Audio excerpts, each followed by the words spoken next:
Burning is probably one of my favorite movies of all time, but I feel like for how good of a movie it is, it doesn't get the recognition it deserves. It was based off of a short story called Barn Burning by Haruki Murakami.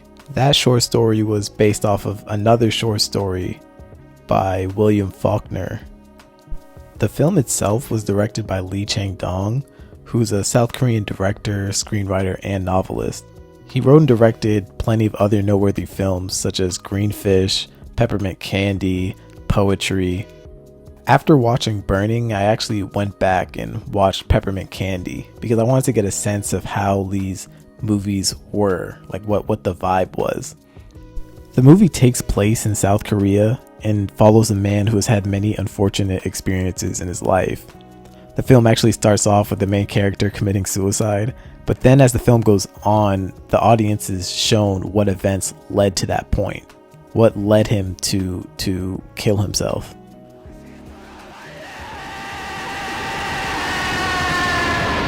I think the biggest takeaway from watching Lee's early work is that his movies are really character driven.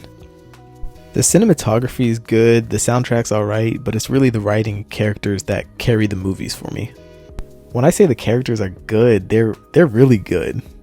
They just feel so real and original, something I've never seen before.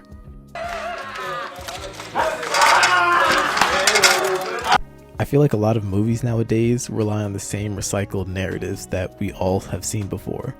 Even if the storylines are a bit different, at the end of the day they use the same tropes so often that it gets old really fast. I feel like an example is in romance movies where they'll have the love triangle where it's a main character and then two side characters that are continuously fighting for the main character's attention. In Burning, the three main characters are Jung-soo, Hae-mi, and Ben. Jung-soo is our protagonist who works low-income jobs to make ends meet. He has dreams of being a writer, but the thing is he doesn't know what he wants to write about yet. Hae-mi is a childhood neighbor of Jung-soo, and Ben is a man who Hae-mi meets while returning from a trip to Africa. I initially thought that Burning was going to be some type of romantic movie where Ben and Jung-soo are going to have to fight over Hae-mi's attention, but Lee does a good job of subverting the viewer's expectations on how the narrative is going to play out. There's this constant theme of believing in things that may or may not exist. There's this one scene in the movie where Hae-mi is talking about how she picked up pantomiming as a hobby. She says that the key to pantomime is not to think that there is something there, just to forget that there isn't. 여기 귤이 있다고 생각하지 말고 여기에 귤이 없다는 걸 잊어먹으면 돼. 그게 다야.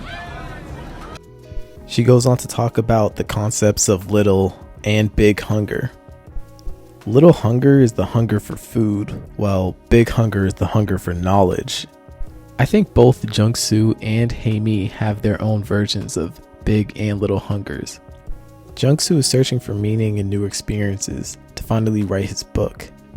On the other hand, he's often seen daydreaming and fantasizing about a better life.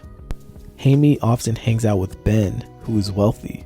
This could be interpreted as her little hunger, as she also longs to be a part of this wealthy lifestyle. Hae-mi's character is also searching for meaning in itself, since the audience never really knows if she exists or not. She apparently has a cat that we never get to see. At the beginning of the movie, she also says that she got plastic surgery to make herself look prettier, which makes me think she's not even the real Hae-mi. Lastly, there's Ben, who is by far my favorite character in the movie. When he's introduced, we see that he has a lot of money, but when he's explaining what he does for a living, he just says he plays.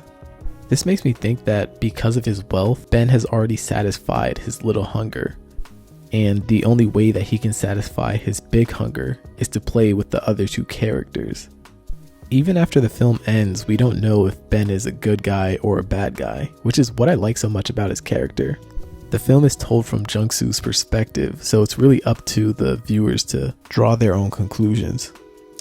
Yes, he very much well could be a bad guy, but also you saw a vision of him through the lens of Jung-soo, and so you don't know. And that's, I think, part of the mystery of the world, is that we live our own realities, and we come up with the things that we want to believe, and sometimes they're true and sometimes they're not.